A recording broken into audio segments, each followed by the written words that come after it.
A Possible Solution for the Rural Poor and Its Relationship to Geography by Luis Gabriel Guevara Garcia. This presentation is going to be about the arguments, conclusions, and analysis of certain geographical literature and compilations of works on rural development through cooperative enterprise. It'll also be using two case studies of two Chinese farmers' cooperatives, the Tonglu Peach FPC and the Daichuan Organic FPC. This case study provides a detailed analysis on the geographic conditions of these two provinces, the way those cooperatives involve themselves in their regional development, and looks at other sub-themes and themes of the overall concept of rural development under the geographical lens. One might think that rural economy is something that is strictly under the guise of the economic social studies. However, rural economic development has a strong relationship to geography. The sub-themes that relate rural economic development to geography include the quality of region soil, the quality of infrastructure. Other characteristics of this lens includes the size of the land, the transportation, movement, regional society, weather, relation to urban centers, and so on. Rural economic development also has a lot of social aspects that are very tied to the region's geography. These tend to mention community leadership, shared history and culture, social cohesion, population needs, organization and societal structures, networking, and so on. Economic aspects of RED include sustainable development, usage of natural resources, government involvement, fair trade, prices, poverty alleviation, and employment, which are all things that are able to be tied back to the geography of certain regions. Methods of organization and enterprise differ from place to place, and so logically speaking, rural areas must have different manners of organization than urban ones. Rural economic development is extremely important, but the most important aspect of it is to find out how. The cooperative is proposed as a new method of organization for rural economies to develop themselves. The literature tends to take on a more favorable view of the cooperative as a method of organization. Certain writers argue that the cooperative has a central role in fair trade. They also argue that they would improve social and economic status of farmers and people. And by adopting the geographic lens of the rural situation, one understands that many of the economic disadvantages these regions have are due to the geographic disadvantages these regions have. And the cooperative is proposed as the optimal way of coping with these handicaps.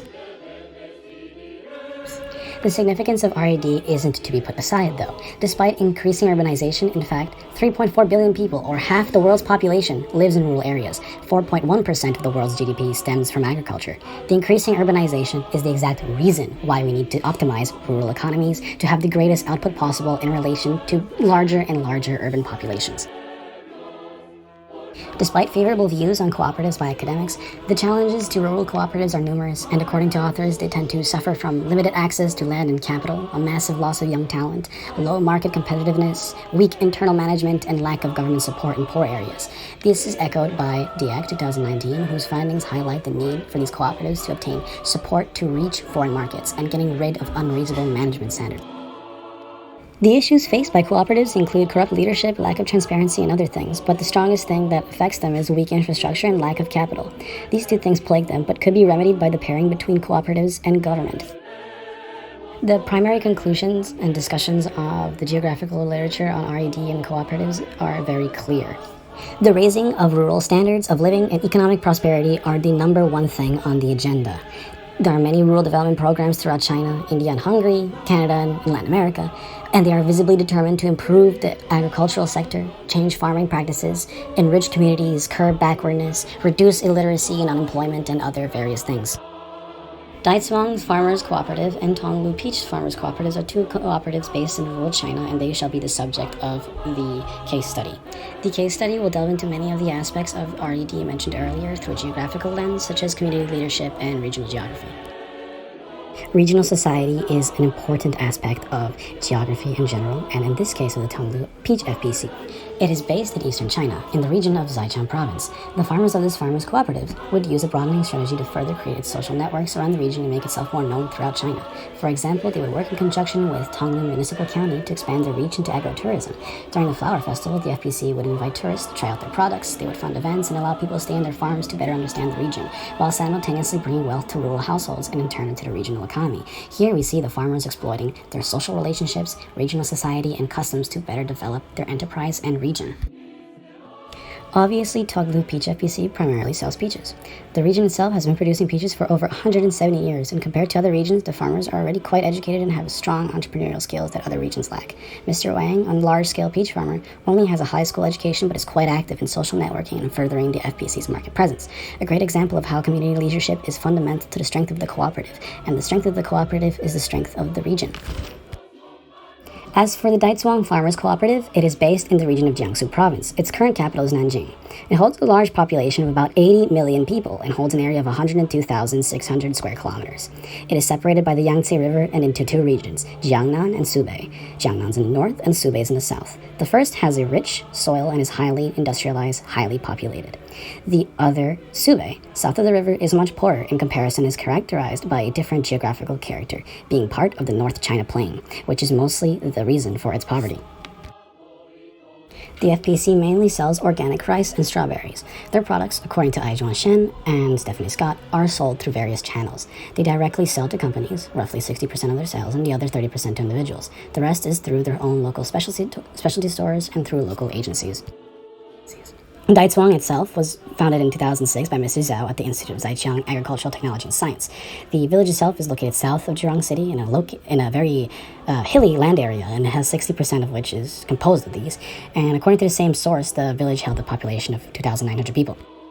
Due to allocated land per household being quite limited, the economic return, according to Shen, is quite low.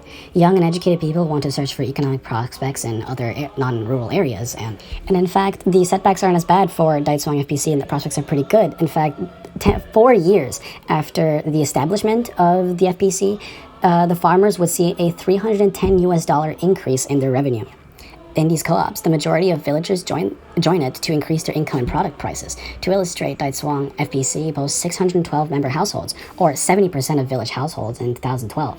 And as for the movement of goods, they established local food supply chains and have successfully reduced their transport costs by going to government for help. And through this FPC, infrastructure and village roads have vastly improved, and this helps the cooperative move and transport their products to outside markets. And with the help of government and working in conjunction with them, we see that rural areas have been able to successfully develop their economies by exploiting regional governments, society, and community leadership, social networking, and so on.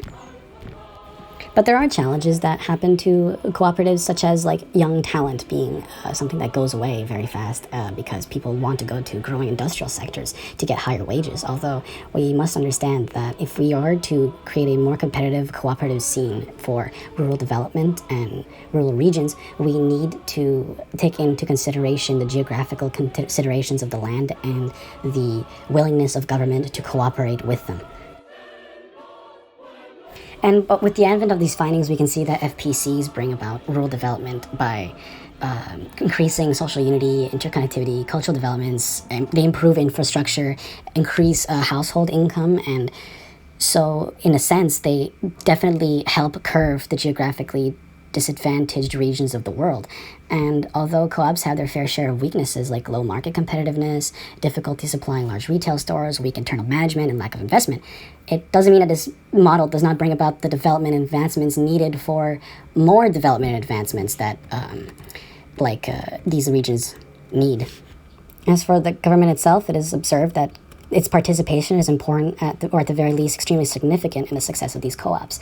And as long as cooperatives, villages, and municipalities and provincial governments are working hand in hand to develop rural economies, the economic geography of the region doesn't have to handicap the people living there, and in fact could be the source of lots of wealth and development that is needed to face and curb the future problems that we might have with increasing urbanization in the world. Thank you very much for listening to my presentation.